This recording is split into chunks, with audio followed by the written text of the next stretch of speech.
Okay, sige. So, binigay mo sa akin tong mga materyales at ang misyon natin ngayon, himayin natin tong isang malaking ideya. Paano kung yung pinakamalaking hadlang pala sa global mission ay hindi yung mga iniisip natin, hindi panganib, hindi distansya. O pondo, di ba? Yun yung laging una. O pondo, oo. Kundi isang bagay na parang mas simple pero mas malalim, yung pag-iisa. Eksakto. Kasi yung kwento na madalas natin pinapalakpakan, yung ipinagdiriwang natin, ay yung sa lone hero, no? Oo, yung mag-isang bayani. Yung isang tao na ang tapang-tapang humayos sa. Pero ang tinuturo ng mga sources natin, may panganib pala sa sobrang pag-focus sa individual. At dito pumapasok yung sinasabing kabalintunuan sa isang article. Sabi doon, nagdarasal daw tayo para sa mas maraming manggagawa. Pero yung mga sistema natin, yung kultura sa simbahan, sa pamilya, hindi natin sinasadya. Pero lumilika pala tayo ng kapaligiran kung saan, nahihirapan silang umunlad. Oo, mas malala na lalanta. Parang tama yung sinagi mo kanina, nagtatanim ng buto sa semento. Yun. At yan yung pinakasentro ng pag-uusapan natin. Isang pagbabago ng pananaw mula sa pagtingin sa misyon bilang isang private decision lang, Okay. patungo sa pag-intindi na ito ay isang sama-samang responsibilidad. Titingnan natin kung paano yung pamilya, simbahan, pati eskwelahan at barkada, paano sila bumubuo ng isang ecosystem. Isang ecosystem na pwedeng magpalago o pumikil? O pumigil sa tawag na yun. O hirado na ataw. Sige, simulan natin sa problema. Kasi may isang eksena dun sa mga sulatin na parang ang pamilyar, isang kabataan, di ba? Punong-puno ng passion, nararamdaman niya yung tawag. Oo. Pero dahil mag-isa lang siya sa pakiramdam na yun, unti-unti parang namamatay na lang yung apoy. No, wala. At ang sabi sa source, hindi raw ito failure of faith. Ang sabi, failure of ecosystem. Teka, grabe yon. Anong ibig sabihin nun? Ang ganda ng pagkaka-frame niya, no? Kasi inaalis niya yung sisi sa tao. Oo nga. Ang sinasabi niya, teka, baka hindi naman sa kanya yung problema, baka nasa paligid.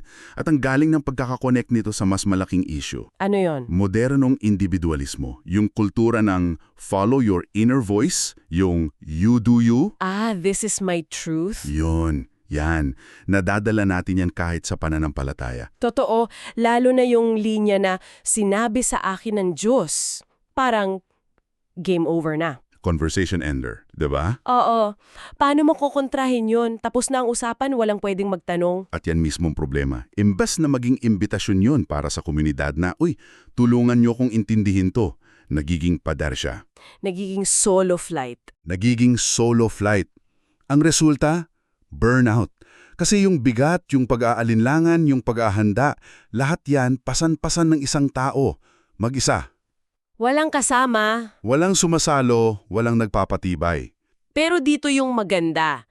Ipinakita sa sources na itong modelong to salungat pala sa pattern sa Biblia. Akala ko dati si Abraham tinawag siyang mag-isa. Yun ang common na pagtingin. Pero hindi pala. Ang sabi, gagawin kitang isang malaking bansa. Bansa, oo. Yung tawag sa kanya ay para simula ng isang community. Okay. At hindi lang siya. Si Jesus, di ba, nung sinugo niya yung mga alagad. Dalwahan. Hindi niya sinabing, sige, bahala na kayo sa buhay niyo. May kasama ka. At siguro yung pinakamalinaw na example, yung simbahan sa Antioch. Oo, yung kwento ni na Paul at Barnabas. Hindi sila yung nagdesisyon na, okay guys, alis na kami, bye. Hindi. Ang buong simbahan, sama-samang, nag-ayuno, nanalangin, tapos ang banal na espiritu nagsalita sa komunidad. Sa community. Ibukod ninyo para sa akin sina Bernabe at Saulo. Ang galing, no? Ang nagpadala, yung buong simbahan. Hindi lang yung dalawa. Eksakto. So parang, kung yun ang problema, pag-iisa, maling modelo, dito mapapasok yung solusyon, yung tinatawag nilang missional ecosystem. Yun. Ang ganda ng salita. Hindi siya parang machine, di ba? Ecosystem, parang hardin.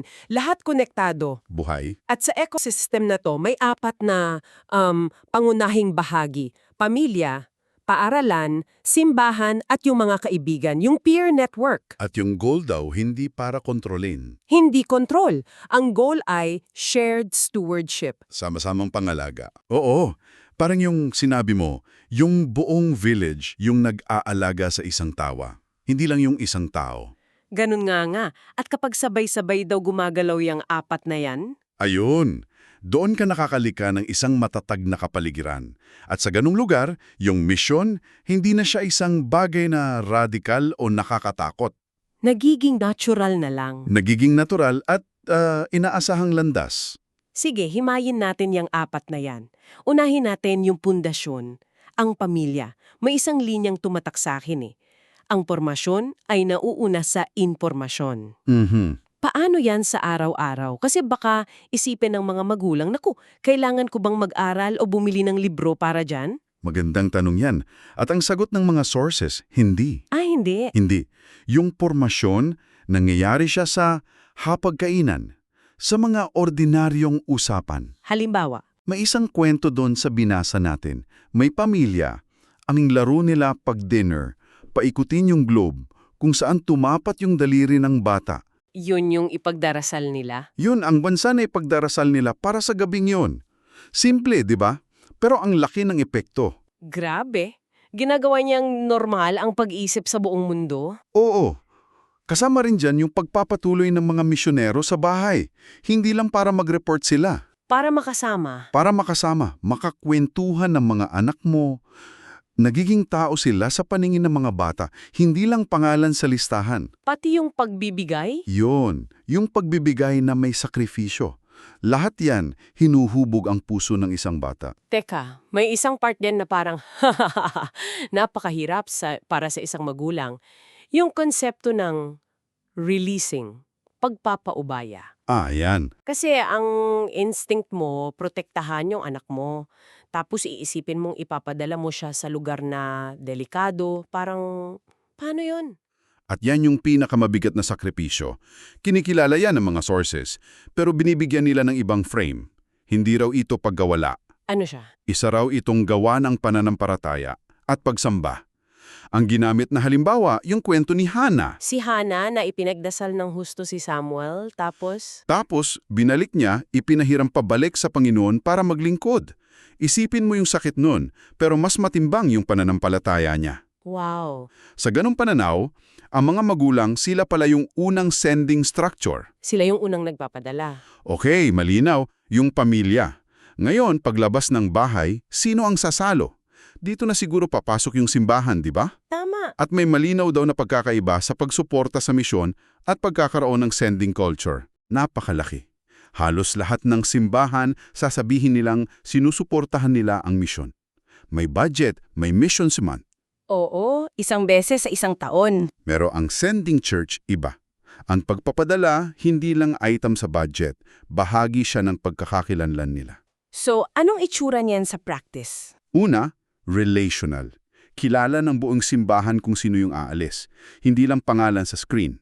Pangalawa, may mga public commissioning. Ah, yung ipapatong yung kamay? Oo, yung buong kongregasyon ni papanalangin siya. Ang mensahe nun, hindi ka nag-iisa. Kasama mo kami. Grabe yung impact nun. At pangatlo, ipinagdiriwang nila yung katapatan. Hindi lang yung mga success stories. Yung buong proseso, kasama sila. Okay, ganda. Ngayon, yung pangatlo, ang paaralan. Paano to nagiging bahagi ng pormasyon? Kasi ang tingin natin sa eskwelahan para sa academics. At dito, ang ganda ng term na ginamit. Seedbed of Global Vision. Punlaan. Punlaan ng pamundong pananaw. Muli, babalik tayo sa pormasyon bago impormasyon. Ang edukasyon daw, hindi lang paglilipat ng data, kundi paghubog ng karakter. So hindi lang magdadagdag ng Missions 101 na subject? Hindi. Ito ay tungkol sa pagsasama ng misyon sa lahat ng subject. Paano? Halimbawa, ang history, hindi lang petsa at digmaan. Paano gumagalaw ang Diyos sa kasaysayan ng mga bansa? Ah, Ang science, pwedeng tungkol sa creation care. Ang literatura, para magkaroon ng empathy sa ibang kultura. Nagiging lente siya para tingnan ng lahat. wow. Kung ganyan kahinubog pagdating mo sa college, ang tanong mo na lang saan at paano. Hindi na kung, Eksakto. okay, so pamilya, simbahan, paaralan. Pero sa huli, lalo na sa mga bata, Yung barkada, 'di ba? Ang laki ng impluwensya niyan. Paano pumapasok yung mga kaibigan dito? At ito yung lunas sa pag-isa na sinabi natin sa simula. Oo nga. Isipin mo, di ba, kung ikaw lang mag-isa yung nakaramdam ng tawag, iisipin mo, weird ba ako? Ako lang ba to? Pero kung pagkatapos, sa small group nyo, may isa pang nagsabi, grabe tinamaan din ako doon. Tapos may isa pa, biglang hindi na siya nakakatakot. Nagiging shared journey. At dito rin siguro nalilinaw yung tawag, 'di ba? Kasi yung mga tanong na mahihiya kang itanong sa pastor. Pwede mong itanong sa kaibigan mo. Pre, seryoso ka ba dyan? Paano na yung pangarap mo? Yung mga ganon. Eksakto. Yung mga kaibigan mo, sila yung makakapagsabi sa iyo ng totoo. Sila yung magiging immediate confirmation community mo. At pinapatunayan nila na yung misyon hindi lang para sa mga spiritual giants. Hindi. Para ito sa mga ordinaryong tao na sinusuportahan ng komunidad. Habang nag-uusap tayo, yan yung nagiging pinakabuod para sa akin. Ang misyon, umuunlad siya hindi kung saan pinakamataas ang sigasig, kundi kung saan pinakamalalim ang suporta.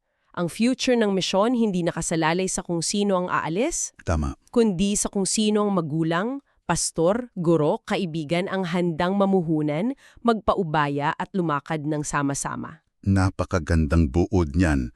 At kung may iiwan kaming tanong para sa iyo na nakikinig, galing mismo sa isa sa mga materyales. Sige. Ito yon. Ang tanong daw ay, hindi kung kaya ba ng komunidad mong suportahan ng misyon. Hindi yun ang tanong. Ang tunay na tanong ay, sa harap ng mga pangangailangan ng mundo, kaya ba nitong hindi gawin ito? Grabe. At sino sa paligid mo, sa pamilya, sa simbahan, sa barkada, ang pwedeng maging kasama mo sa susunod na hakbang kung aanyayahan mo lang sa usapang to?